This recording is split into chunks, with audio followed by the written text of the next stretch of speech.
Let me start off with my fourth grade experience. So we are talking about around 1999 and somewhere around 2000. So 1999 2000 period.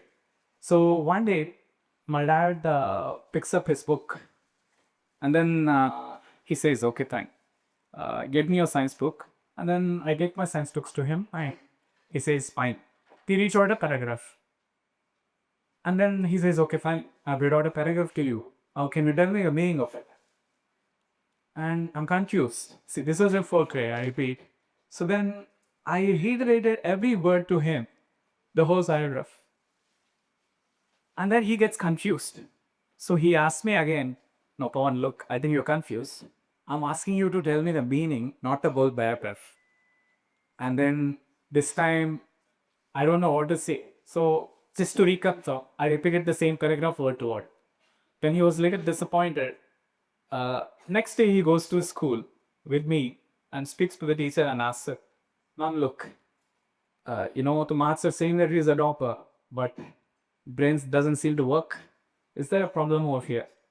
And then the problem is same, I think, in fourth grade, we don't get to realize much. So math said, "Sir, I'll see what best I can do, but this is not how he was supposed to behave." And then time passes by because we don't realize much in fourth grade. Hello. Yeah, you don't realize much in fourth grade. And then next is my ninth grade comes, that is around 2004 2005. So this time it is my science teacher. Half-yearly exam gets over, and then he asks us to attend the whole paper, come back after the holidays. Then we go back to the school, and then there were 20 of us in the class. And then he asked us, "Okay, did everyone finish the whole paper?" And then we unanimously say, "Yes, sir, we finished the whole paper." And he goes through our assignments diligently. And then he finds one interesting thing. None of us have attempted one particular question. And then he asks everyone, "So, what is the problem?" And then we all say, "Sir, it was a choice question, so we don't want to attempt the question."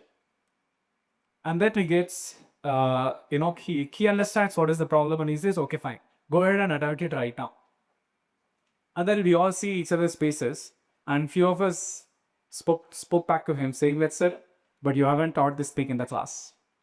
So, and then next question comes from him saying that, "Okay, fine, I haven't taught it in the class. I totally agree to it. But have you tried on your own? Have you read anything related to this topic on your own?" Then we all say together again, "Sir, we don't read anything other than the school notes. We're not used to such things." So this was back in 2004 and 2005. And he really gets annoyed. And that is the first time someone other than my dad is questioning how I was studying. So he gets really irritated. And then he gives a very big lecture saying that if we don't start putting in effort on our own, we would become useless, definitely in the future. But you would never have any of our own identity. But little did it change. Definitely I was happy and I started studying on my own. And for the first time it felt, "Oh yeah, this is what my dad was telling me from fourth grade. So I should better start studying right now." And that's when my next best experience comes in my life, which again takes me back to my science teacher. So that I'm here in one of the most reputed colleges in 2006, wanting to crack one of the toughest exams, IIT. And then I suddenly realized in this college, the section had 80 students. The section had 80 students, and we have 40 minutes of a lecture. And get into a study hour, you can see there are 400 students. And then there is only 1 hour of time with the teacher. I'm really confused here. Because with the current education system that we have, wherein unless the lecturer teaches something on the board or the teacher teaches something on the board, we're barely used to what to do. Then I'm clueless and I call up my brother. I ask him, "Okay, dude, see, this is how the situation is. What do you want me to do?" Then he says, "Look, there are 400 students and you have 1 hour. So time has come, start putting in your effort." And then he suggests me 3 books of each 1,000 pages only for chemistry to crack. And forget about the state of math and physics, they have almost like around again 500 pages or 600 pages. So that was the first moment I get to know that, okay, funny, unless being a student, you're willing to put in your own effort, doesn't matter how much the faculty or the teachers are going to help, you're not going to shine in your life. So that is a given statement to me by my brother and through my experiences. And that's when I started putting in effort and I never looked back. Now, so then next phase comes wherein I've cleared IIT and everything went on. And then I wanted to become a faculty from the beginning. Somehow I felt that I love teaching students and I wanted to always inspire them to put in effort. So then again, I joined one of the reputed coaching centers, this time as a faculty. My first experience was I've been given a 40 minutes of class and there were 30 students and they got it a toppers batch. And I was looking for some enthusiasm, some learning experience. And then after 40 minutes of per lecture, I realized that in a class of 30, there were 5 or 6 students who were constantly interacting with me. And I found it really good because at the end of the day, it is my first class. I would want to know that at least if it is helping one student. And then after that, class gets over. And then I also noticed that 5 or 6 students are barely interested. They didn't even want to pay attention. They didn't even want to listen. I'm not saying it's a mistake, but that I want to the next group of 15 to 20 students. And this is what concerned me was. This 15 to 20 students, if you look at them, it's not that they weren't interested. But in the moment of the flow of the class, or maybe their inferiority complex, whatever it might be, I just felt that they lost track in between the class. Or maybe they didn't want to ask the doubts in my class. So I just felt something had to be done. And that's when I started my own work. So my work typically involves working with heavy students. It doesn't matter if someone is a topper for me or if someone is really dull. I really don't care. So this is what I tell parents and the students, look, if you're interested, I'll take you in, give you time. We can sit out and sort together. And I would like to see that you start putting in effort slowly. So this is what is the whole gist, what I've tried doing for the past 7-8 years. Now, that brings us to today's topic. What am I here to redefine? So first, I think if you've seen the first 4 parts, whichever I've spoken right now, definitely address how a student should behave. But I think those are the issues in 2008, 2009, because back then I think students didn't have much distractions. I think you didn't have to encourage them because they only didn't have much resources except listening to the class. And that brings us to one point. What is the teacher you actually? Back then, students didn't have much resources. They had to depend on lectures class other than anything. And they also had to depend on the books. So they were very interested. They were very eager in learning stuff. And they wanted to pay attention in class. But gone are those days, I feel really. And I don't think anyone is really interested in listening to class or maybe any other lecture for that matter. They say maybe one thing, sir, I have it all of this on Google, or I have it my friend to teach me or something. So today's topic, before we go to that, one more example. So for that matter, I don't think anybody has to teach anyone how to use a mobile. Because give them a mobile phone, I'm pretty sure they'll work around it and they know how to use the mobile. But look at the other side. And this is one of the biggest experience I've had in my BTech life in IIT Kharagpur. So I'm in first year in 2009. I finished my first semester. My dad says, okay, fine, Pavan, what are the courses that you finished? I told him, Dad, look, these are the courses I've had and I finished electrical engineering lab. Oh, you finished electrical engineering lab. Okay, fine. Mom says, bulb is not working. Can you go and fix it? I tell them, wait, okay, bulb, but they taught me transformers. But all these experiments have been done by the teachers, not by me.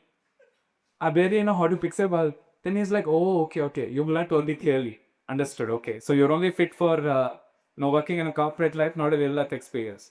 So I think there's definitely a big gap in the way how teaching works and what you understand will come out of the DB. So this takes it to today's topic. I think teacher is no more required. We need a new person and I would prefer to be a coach. So I would like to call myself a coach. And before I take you there, I would like to tell you one of the things that are really a big headache these days for parents as well as faculty. So this is the biggest complaints that I've received over my experience. And the usual feedback from the parents as well as the teachers that I meet is this. Pavan, look, we've been trying to understand what to do with the students. they rarely have any focus, especially after COVID. They barely have any focus. They're really careless. They don't want to listen to us. They're always stuck to the gadgets. And they're not interested, Pavan, not sure what to do. And they say that they have ADHD, attention deficit disorder.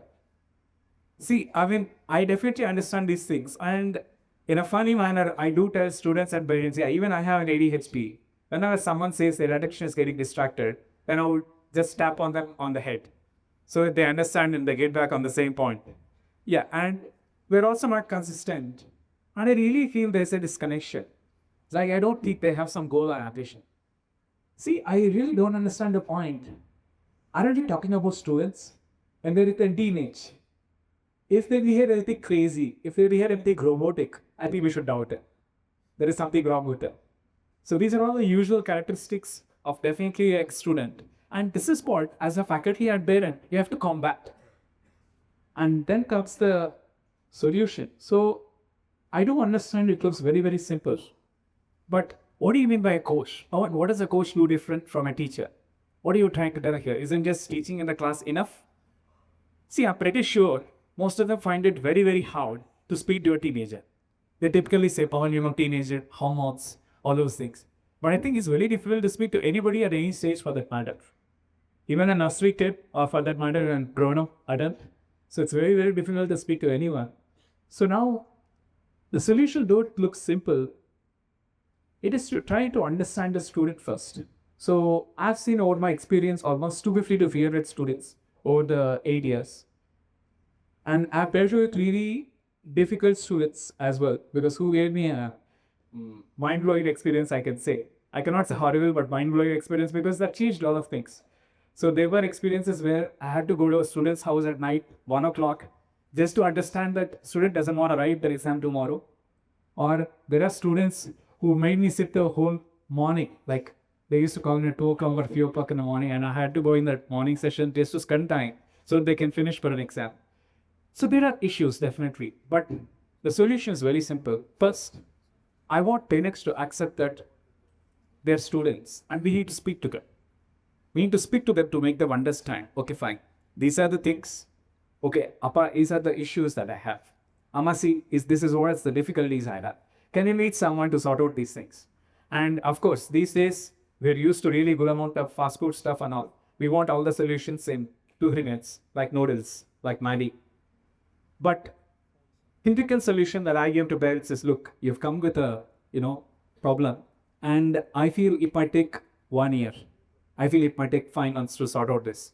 And they really suppress. But Pavan, you're a IAPN. You're supposed to solve these things in a minute, in 2 days or 3 days. See, in my experience, whatever I've done till now, most students change over a time of 1.5 years or 2 years. And some people, and since I train mainly students for ITJE or NEET, this is what I specialize in. Of course, I do train students for CBSE basic things. But then most of them couple me only for cracking the IIT or nothing else, or NEET high level seat. Then I get up and it's, look, if they change before 2 years, you're lucky.